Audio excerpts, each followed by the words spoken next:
Hello students, welcome to maths unblock channel. I am your coach. अगर आप channel पर नए हैं तो चैनल को सब्सक्राइब करें और वीडियो पसंद आए तो लाइक और शेयर जरूर करें।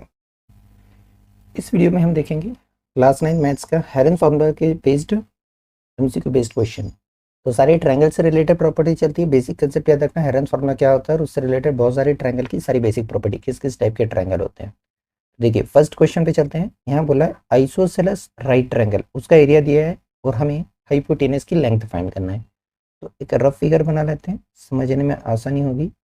अकॉर्डिंग टू क्वेश्चन ये ट्रायंगल कैसा है? Right triangle. तो ये रहा 90, यहाँ हाइपोटेनस है। ठीक है, नामकरण करना है तो आप कर सकते हैं।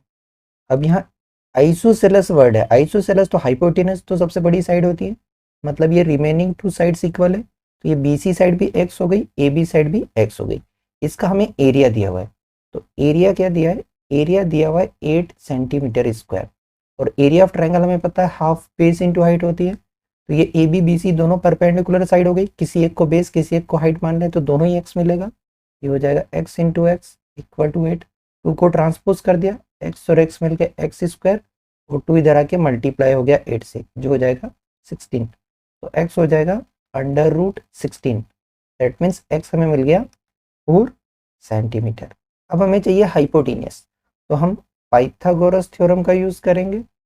तो पाइथागोरस थ्योरम का यूज करेंगे। तो पाइथागोरस थ्योरम से हाइपोटेनस स्क्वायर हो जाएगा अदर टू साइड्स का स्क्वायर, अदर टू साइड्स के स्क्वायर का सम। तो ये 4 स्क्वायर प्लस 4 स्क्वायर हो जाएगा। दैट मीन्स ये हो जाएगा 16 प्लस 16 जो कि होता है 32। ये हमें हाइपोटेनस स्क्वायर मिला। तो हाइपोटेनस हो जाएगा अंडर रूट 32। ठीक है, तो हमारा करेक्ट आंसर यहाँ पर आया है ऑप्शन ए। एग्जाम में हमें केवल ऑप्शन चाहिए, तो आंसर हो जाएगा इस क्वेश्चन नंबर 1 का option A, that is under root 32 centimetre. Question में देखिए बोला है perimeter of an equilateral triangle. तो पेरीमीटर दिया हमें इक्विलेटरल ट्रायंगल की 60, उसका एरिया पूछा है। तो इक्विलेटरल ट्रायंगल हमें पता है तीनों साइड इक्वल होती है। तीनों साइड इक्वल है तो तीनों साइड को हम x मान लें। पेरीमीटर का मतलब होता है सम ऑफ ऑल साइड। तो यहाँ पर हमें जो दिया है पेरीमीटर, दैट मीन्स पेरीमीटर दी है 60 मीटर। तो तीनों साइड ही x है, तो x x x तीनों का सम हो जाएगा 60। दैट मीन्स हमें मिलेगा 3x इक्वल टू 60। x की वैल्यू चाहिए, 3 को ट्रांसपोज करिए 60 divided by 3, that means 20 metre. अब हमें क्या बताना है इसका एरिया। तो एरिया के लिए आप हेरन फॉर्मूला यूज ना करें, डायरेक्ट इक्विलेटरल ट्रायंगल का एरिया का फॉर्मूला है। तो यहाँ एरिया हो जाएगा √3/4 इंटू साइड स्क्वायर। ठीक है, ये इक्विलेटरल के डायरेक्ट फॉर्मूला है। तो हो जाएगा √3/4 एक्स स्क्वायर, और साइड यहाँ पर 20 है तो 20 का स्क्वायर हो जाएगा। ये हमें मिलेगा √3/4 और 20 का स्क्वायर 400। ये 400 4 से सिंप्लीफाइड हो सकता है, 4 1 ज़ा 4, 4 1 ज़ा 4, ये 2 0 एज इट इज। तो क्या मिल जाएगा हमें? हमें मिलेगा 100√3 मीटर स्क्वायर। तो करेक्ट ऑप्शन कौन सा है? ऑप्शन डी करेक्ट है, ये रहा। तो एग्जाम में लिखना हमें answer for this question number 2 ये है ऑप्शन डी। और ऑप्शन के अंदर जो है वो भी लिख सकते हैं 100√3 मीटर स्क्वायर। इस क्वेश्चन में देखिए साइड्स ऑफ ट्रायंगल दी हुए हमें 56, 60 और 52। एरिया ऑफ ट्रायंगल पूछा है। तो देखिए साइड दे दी, और यहाँ पर ये तीनों साइड में कोई पाइथागोरन ट्रिपलेट नहीं बन रहा है, मतलब हमें हेरन्स फार्मूला ही लगाना पड़ेगा। ठीक है, तो यहाँ पर तीन साइड को हम ए बी सी सपोज कर लें, और फिर हम हेरन्स फार्मूला का कंसेप्ट अप्लाई करेंगे। ये ए, ये बी, ये सी। सबसे पहले हमें चाहिए रहता है एस। एस निकलता है हमारा A plus B plus C by 2। Formula आपको याद होगा 56, 60 और 52/2। A plus B plus C by 2 तीनों को ऐड कर लेते हैं और फिर उसका हाफ करना है। तो 56, 60 और 52 को ऐड करेंगे तो मिलेगा 168, और इसका हाफ कर देंगे तो ये हो जाएगा 84। अब हम एरिया ऑफ ट्रायंगल निकालेंगे, तो हेरन फॉर्मूला हमें लगाना पड़ेगा। फॉर्मूला आपको याद होगा S into S minus A into S minus B into S minus C वाला। देखिए ये हो जाएगा अंडर रूट 84 और यहाँ पर हमें मिलेगा 84 माइनस 56, फिर हो जाएगा 84 माइनस 60 और फिर हो जाएगा 84 माइनस 52। चलिए ये हमें मिलेगा 84 यहाँ पर। 84 में से अब हमें 56 माइनस करना है। 84 में से 56 माइनस करेंगे तो ये बनेगा 28। फिर 84 में से हमें 60 माइनस करना है तो ये मिलेगा हमें 24। फिर हमें 84 में से 52 माइनस करना है, मिल जाएगा 32। ठीक है, अब यहाँ पर देखिए जो भी हमारा ऑप्शन आ रहा है उसमें कहीं भी रूट नहीं आ रहा है, मतलब जो भी अंदर नंबर है वो परफेक्ट स्क्वायर ही बनना है, राइट। तो परफेक्ट स्क्वायर ही बनना है तो उसके लिए हम चेक कर लेते हैं इसमें। अब पूरे प्राइम फैक्टर करेंगे बहुत टाइम लगेगा, जहाँ पर पैर बन रहा है वो देख लो कि कहाँ पर पैर बन रहा है ना, उसके हिसाब से हम पैर बनाएंगे। हमारा मोटो केवल पैर बनाना है। ये देखो ये जो 84 है इसको ब्रेक करना है, ये 28, 24, 32, ठीक है। सब जगह कहीं ना कहीं कोई किसी के मल्टीपल है।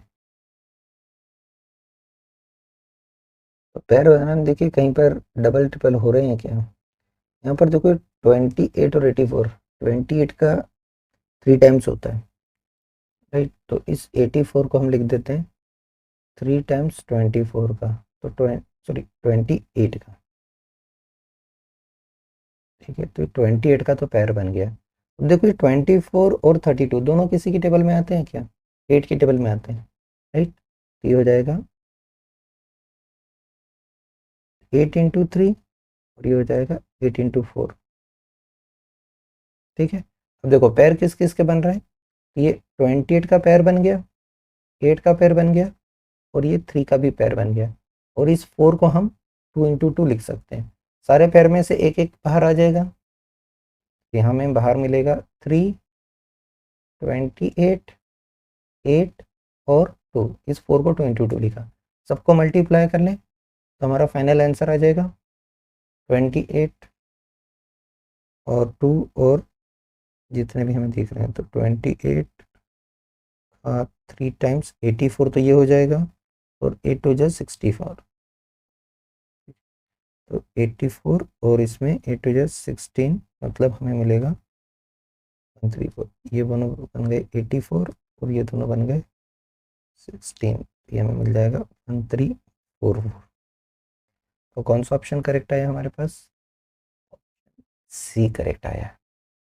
तो एग्जाम में हमें लिखना है आंसर दिस क्वेश्चन नंबर 3, ये option C 1344 centimetre square, sorry ये मीटर नहीं है सेंटीमीटर है, ये हमारा आंसर। नेक्स्ट क्वेश्चन देखिए क्या बोला है, area of an equilateral triangle. तो इक्विलेटरल ट्रायंगल के एरिया की बात कर रहे हैं और साइड हमें दी है 2√3। तो हमें पता है इक्विलेटरल ट्रायंगल के लिए जो एरिया होता है, एरिया ऑफ इक्विलेटरल ट्रायंगल ये होता है √3/4 इंटू साइड स्क्वायर। तो साइड हमें दी हुई है तो हो जाएगा √3/4, साइड दी है 2√3 तो ये हो जाएगा 2√3 का होल स्क्वायर। यहाँ मिलेगा √3/4, देखिए 2 का भी स्क्वायर √3 का भी स्क्वायर, तो 2 का स्क्वायर 4 और √3 का स्क्वायर 3। यहाँ पर 4 से 4 कैंसिल आउट हो जाएगा, ये दोनों वन टाइम कैंसिल हो गए, क्या बचा केवल 3√3 बचा, ये हमें मिला 3√3। देखिए चारों आंसर जो है डेसिमल में है और डेसिमल में भी 3 प्लेस तक है। तो ये आप याद रखिएगा ये 1.732 ये √3 की वैल्यू है, ठीक है, कि √3 की वैल्यू 1.732 होती है 3 पे डेसिमल तक और √2 की वैल्यू 1.414 है 2 प्लेस डेसिमल तक। ये आपको यूज़ करने में डायरेक्ट आ जाएगा। तो ये हो जाएगा 3 टाइम्स 1.732, इसका 3 टाइम कर दें तो मिल जाएगा 6, 9, 1 और यहाँ 5, इतने सेंटीमीटर स्क्वायर। तो कौन सा ऑप्शन करेक्ट आया हमारे पास, ऑप्शन ए करेक्ट आया। तो आंसर हो जाएगा इस क्वेश्चन नंबर 4 का ऑप्शन ए 5.196 सेंटीमीटर स्क्वायर। हमें केवल ये बॉक्स वाली चीज़ बताना है एग्जाम में। नेक्स्ट क्वेश्चन दिया है हमें इक्विलेटरल ट्रायंगल से ही रिलेटेड है। इस इक्विलेटरल ट्रायंगल में इस बार आपको एरिया दे दिया है और साइड की लेंथ पूछी है। तो कंसेप्ट वही, एरिया हमें दे दिया है 9√3, तो हमें पता है एरिया होता है √3/4 इंटू साइड स्क्वायर, और ये हमें दिया 9√3। देखिए √3 से √3 ये तो कैंसल आउट हो जाएगा वन टाइम, और इस 4 को उठा के हम ट्रांसपोज कर लेंगे, तो हमें यहाँ पर साइड का जो स्क्वायर है, ब्रैकेट यूज़ कर लेना अगर कंफ्यूजन हो रहा है, ये मिलेगा 9 × 4। जब हम स्क्वायर रूट लेंगे तो स्क्वायर रूट लेने पर यहाँ बनेगा साइड, और ये 9 जो है 3 का स्क्वायर होता है तो यहाँ 3 बनेगा, और 2 का स्क्वायर होता है तो यहाँ 2 बनेगा। साइड मिल जाएगी हमें 6 centimetre. That means correct option आएगा ऑप्शन डी। तो आंसर लिखेंगे हम क्वेश्चन नंबर 5 का, ऑप्शन डी करेक्ट है 6 centimetre. That's it. Next question देखिए, यहाँ पर भी इक्विलेटरल ट्रायंगल की बात कर रहे हैं, एरिया दिया हुआ है और हमसे पेरीमीटर पूछा है, तो पेरीमीटर के लिए हमें साइड फाइंड करना पड़ेगी पहले। तो हमें एरिया दिया हुआ है, एरिया होता है √3/4 इंटू साइड स्क्वायर, तो साइड को मैं ए लिख लेता हूँ, ए स्क्वायर। ये हमें दिया है 16√3। ये सिंप्लीफाइड करें और साइड फाइंड करें तो ये √3 से √3 वन टाइम कैंसिल हो गया, और इधर आ जाएगा, फिर हम ए फाइंड करेंगे, तो ये मिलेगा A square equal to 16 × 4। Square root लें तो स्क्वायर रूट लेने पर यहाँ बनेगा ए, 16 होता है 4 का स्क्वायर, यहाँ 4 आएगा बाहर, 4 होता है 2 का स्क्वायर, यहाँ 2 बाहर आएगा, तो साइड क्या हो गया हमारे पास 8 सेंटीमीटर। अब हमें क्या फाइंड करना है, पेरीमीटर। तो पेरीमीटर का मतलब होता है सम ऑफ ऑल साइड। अगर ट्रायंगल आपको इक्विलेटरल दिया है तो तीनों साइड इक्वल ही होंगी, ए, दैट मीन्स a+a+a, ये आप डायरेक्ट यूज कर सकते हैं, 3 है तो हो जाएगा 3 × 8, दैट मीन्स 24 सेंटीमीटर। ये हो गई पेरीमीटर। तो करेक्ट आंसर आया ऑप्शन बी। हम लिखेंगे answer for this question number 6 is option B 24 centimetre. Let's see this question. यहाँ बोला है साइड्स ऑफ ट्रायंगल आर 35, 54, 61। हमें क्या फाइंड करना है, length of its longest altitude, सबसे बड़े अल्टीट्यूड की लेंथ फाइंड करना है। ठीक है, सॉल्व करने के लिए पहले एक ट्रायंगल बना लेते हैं ताकि हमें क्लियर समझ में आ जाए। देखिए 3 साइड दिए, ये वाली साइड है 35, ये वाली साइड है 54, और ये वाली साइड है 61। ठीक है, तीनों साइड दे दी। हमें क्या पूछा है, लॉन्गेस्ट अल्टीट्यूड, तो सबसे बड़ा अल्टीट्यूड तो ये दोनों बड़ी साइड से ही आएगा, मतलब यहीं से आने वाला है, ये है लॉन्गेस्ट अल्टीट्यूड, मतलब ये हाइट। तो ये कैसे फाइंड करेंगे, हम इस ट्रायंगल का एरिया दो तरह से निकालेंगे। एक तरह से हम निकालेंगे हाफ बेस इंटू हाइट से, और दूसरी तरफ हम एरिया निकालेंगे हेरॉन्स फार्मूला से, s into s minus A, s minus B, s minus C से, और दोनों एरिया को इक्वेट करके फाइंड करेंगे। ठीक है, तो चलिए हेरॉन्स फार्मूला लगा के सबसे पहले हम एरिया निकालें। तो देखिए यहाँ पर 3 साइड दी, हम 3 साइड को ए बी सी सपोज कर सकते हैं, ये ए है, ये बी है, और ये सी है।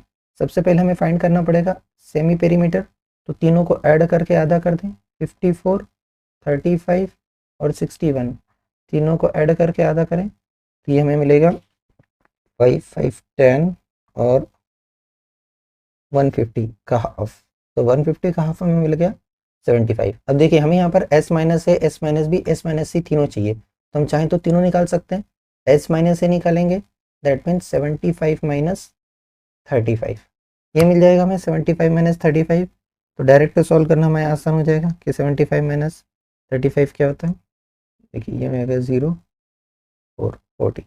फिर हम s माइनस बी निकालेंगे, मतलब हमें 75 में से 54 को माइनस करना है, तो 75 में से 54 को माइनस करेंगे तो 21 आएगा। हमें s माइनस सी की भी ज़रूरत है, 75 माइनस 61 की, ये आ जाएगा हमारे पास 40। ठीक है, तो हमारे पास तीनों वैल्यू आ गई। अब हम दोनों तरफ की वैल्यू रख के सिंप्लीफाइड करेंगे। ठीक है, देखिए हाफ बेस, जब आप लॉन्गेस्ट अल्टीट्यूड जा रहे हैं तो बेस 35 आ रहा है, इनटू हाइट, और यहाँ पर अंडर रूट के अंदर s, that means 75 into 40 into 21 into 14। यहाँ पर तो हमें ये 35/2 h मिल गया। यहाँ पर देखिए स्क्वायर रूट से जो जो बाहर आ रहा है उसके लिए पैर बनाना है, तो ये 75 जो है 25 का 3 टाइम्स होता है, राइट। तो ये हमारे पास मिल जाएगा 25 इंटू 3, 40 जो है देखिए 4 इंटू 10 होता है, मतलब 4 इंटू हम 2 इंटू 5 बना लें। इन दोनों को देखो, दोनों ही 7 के मल्टीपल है। ये हो जाएगा 3 7 जा, और ये हो जाएगा 7 2 जा।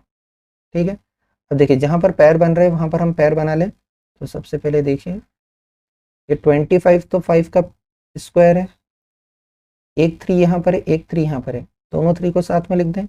देखिए ये 2 और ये 2 मिलके 4 हो जाएगा, तो एक हमें 4 इंटू 4 भी मिल जाएगा। ये 7 7 मिलके एक 7 का पैर बन रहा है, ये 5 बेचारा अकेला रह गया। ठीक है, अब देखिए यहाँ पर ये पैर में से एक एक बाहर आ जाएगा। तो यहाँ से 5 बाहर आया, यहाँ से 3 बाहर आया, यहाँ से 4 बाहर आया, यहाँ से 7 बाहर आया, और रूट के अंदर 5 रह गया। ठीक है, तो हमारा जो भी आंसर आएगा उसमें रूट 5 तो आएगा ही आएगा, मतलब डी नहीं हो सकता, ए बी सी में से कुछ भी हो सकता है। एच चाहिए तो ट्रांसपोज कर देते हैं, तो एच हो जाएगा 5 3 4 इंटू 7, और यहाँ पर रूट 5 मल्टीप्लाई करने की ज़रूरत नहीं है, ये 35 डिवाइड में गया और 2 मल्टीप्लाई में। अब सिंप्लीफाइड कर लेते हैं, क्या मिल रहा है, तो देखिए 5 7 ज़ा 35 और 7 1 ज़ा 7, ये कैंसिल हो गया। जो बच गया उसको मल्टीप्लाई कर लें, तो देखिए 2 3 4, तो 2 3 4 और ये रूट 5 ये बच गए, राइट। ये मिलेगा हमें 24 रूट 5, ये होना चाहिए एल्टीट्यूड। दैट मीन्स जो करेक्ट आंसर आएगा वो आएगा ऑप्शन सी। तो आंसर हो जाएगा इस क्वेश्चन नंबर 7 का option C, 24 root 5 centimetre. Next question देखिए, यहाँ पर हमें दिया है base of a right triangle is 8 and hypotenuse is 10। तो राइट ट्रायंगल की बात कर रहे हैं, तो राइट ट्रायंगल अगर हम बनाएं, एक रफ स्केच, ये रहा राइट ट्रायंगल। यहाँ पर हमें बेस दे दिया है 8 सेंटीमीटर का और हाइपोटेनस दे दिया है 10 सेंटीमीटर। हमें फाइंड करना है एरिया। तीसरी साइड नहीं पता है, तो तीसरी साइड फाइंड करने के लिए आप हाइपोटेनस का कंसेप्ट लगा सकते हैं पाइथागोरस थ्योरम से, कि hypotenuse square equal to perpendicular square plus base square. और अगर आपको पाइथागोरन ट्रिपलेट डायरेक्ट याद है तो आपको पता चल जाएगा कि हमें 6 से मिलने वाला है, राइट। तो हो जाएगा 10 स्क्वायर, परपेंडिकुलर अननोन है, एक्स हमने सपोज करा है, और ये हो जाएगा 8 स्क्वायर। डायरेक्ट आता है तो डायरेक्ट लिख दो, ये सब करने की ज़रूरत नहीं है। अगर नहीं आ रहा है तो उसके लिए करना है।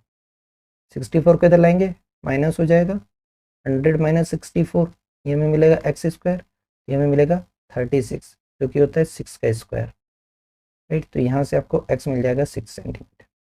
इसके बाद आपको हेरॉन्स फार्मूला नहीं लगाना है, क्योंकि परपेंडिकुलर जहाँ पे लग गया तो हम सीधे हाफ बेस इंटू हाइट लगाएंगे। अगर हम इसको बेस सपोज करते हैं तो ये वाला हो जाएगा हाइट, तो फिर आपको हाफ बेस इंटू हाइट लगाना है। हेरॉन्स फार्मूला लगाएंगे तो बहुत लंबा हो जाएगा। तो यहाँ पर हम एरिया फाइंड कर लेंगे, हाफ बेस है 8 और हाइट है 6, 8 का हाफ हो जाएगा 4, तो हो जाएगा 6 into 4, that means 24 centimetre square. तो हमारा ऑप्शन ए करेक्ट आएगा। आंसर हो जाएगा for this question number 8 option A, 24 centimetre square. इस क्वेश्चन में देखिए क्या बोला है, area of N isosceles triangle having base 2 and length of one of equal side is 4। तो आइसोसेलेस ट्रायंगल की बात कर रहे हैं, तो आइसोसेलेस ट्रायंगल में दो साइड इक्वल होती हैं और एक साइड अनइक्वल। यहाँ पर बेस जो है ये तो 2 सेंटीमीटर है और इक्वल साइड 4 है। अगर ये लेफ्ट वाली साइड 4 है तो ये राइट वाली भी तो 4 होगी। तीनों साइड पता चल गई और हमें फाइंड करना है एरिया। तब हम हेरन्स फार्मूला यूज़ कर सकते हैं, ये ए ले लिया, ये बी ले लिया, ये सी ले लिया। चलिए हेरन्स फार्मूला लगाएं, तो सबसे पहले हमें चाहिए एस। एस आपको पता है A plus B plus C by 2 होता है, 4 4 8 2 10 और उसका आधा 5। एस आ गया 5, हमें एस माइनस ए की भी ज़रूरत पड़ने वाली है, तो हो जाएगा 5 minus 4 that is 1। S minus B की ज़रूरत रहेगी, ये भी मिलेगा 1, और एस माइनस सी की भी ज़रूरत रहेगी, ये मिलेगा 5 माइनस 2 दैट मीन्स 3। तब हम एरिया का फार्मूला लगाएं, तो area of triangle Heron formula से under root S into S minus A into S minus B into S minus C, तो हो जाएगा अंडर रूट 15। ठीक है, फार्मूला मल्टीपल चॉइस में लिखने की ज़रूरत नहीं, क्योंकि आपकी समझदारी के लिए। अगर आपको आता है डायरेक्टली, नहीं आ रहा है तो एक बार यहाँ पर लिख कर रख लो ताकि कोई गलती ना हो, कि फार्मूला में अगर गलती कर दो आंसर गलत ही आ जाएगा। हमारा करेक्ट आंसर आ गया यहाँ पर ऑप्शन ए। तो एग्ज़ाम में केवल इतना लिखना है, answer for this question number 9 is option A, foot 15 centimetre square. Next question देखिए, यहाँ पर हमें गिवन है the edges of a triangular board are 6, 8 and 10। Triangular board की 3 साइड्स दे दी हमें, 6, 8 और 10, और उस पर हमें पेंट करना है। तो कॉस्ट ऑफ पेंटिंग पता करना है 9 पैसा पर सेंटीमीटर स्क्वायर, मतलब आपको एरिया की जरूरत पड़ेगी। तो देखिए, अगर आप ऐसा ट्रायंगल बना के चलते हैं कि ये 6, ये 8 और ये 10, और आप हेरॉन फार्मूला लगाते हैं, तो ये क्वेश्चन बहुत बड़ा हो जाएगा और आपको सॉल्व करने में बहुत प्रॉब्लम आ जाएगी। तो यहाँ पर हेरॉन फार्मूला लग सकता है, लेकिन हम नहीं लगाएंगे। अगर आप ध्यान से देखें तो ये तीनों जो साइड है, तीनों साइड्स जो दी हैं 6 से 10, ये पाइथागोरियन ट्रिपलेट है, राइट। पाइथागोरियन ट्रिपलेट का मतलब है ये राइट एंगल ट्रायंगल की साइड है, तो हाइपोटेनस हो गया यहाँ पर, तो ये राइट एंगल ट्रायंगल बनेगा, ठीक है। तो अब आप इस 6 को बेस ले लो और इस 8 को हाइट ले लो, तो आपका आसान हो जाएगा। समझने में दिक्कत है तो ऐसा ट्रायंगल बना लो, जल्दी समझ में आ जाएगा। ये हाइपोटेनस 10, ये वाली साइड 6 और ये वाली साइड 8, ये राइट एंगल ट्रायंगल है। तो एरिया बड़ी आसानी से निकल जाएगा, हाफ बेस इंटू हाइट से, तो हो जाएगा हाफ बेस है 6 और हाइट है 8, तो हाफ 6 इंटू 8 हो जाएगा 48 का half, that means 24 centimetre square. Direct निकल गया। एरर सॉल्व लगाएंगे बहुत टाइम लगेगा। अब हमें कॉस्ट चाहिए, तो कॉस्ट होता है रेट 9 पैसे, तो पैसे को 0.09 इंटू एरिया 24, ठीक है। यहाँ पर मल्टीप्लाई करेंगे तो आपको आंसर मिल जाएगा। डेसिमल का टेंशन नहीं, केवल मल्टीप्लाई करके देख लो। तो 216 और 2 डेसिमल एडजस्ट करेंगे तो 2.16, दैट मीन्स हमारा करेक्ट आंसर आएगा ऑप्शन बी। तो आंसर हो जाएगा इस क्वेश्चन नंबर 10 का ऑप्शन बी, मिलेगा ₹2.16। इतना सस्ते में कौन पेंट करता है। Thank you for watching. Video पसंद आया हो तो लाइक, कमेंट और शेयर करें। चैनल पे नए हैं तो चैनल को सब्सक्राइब करें।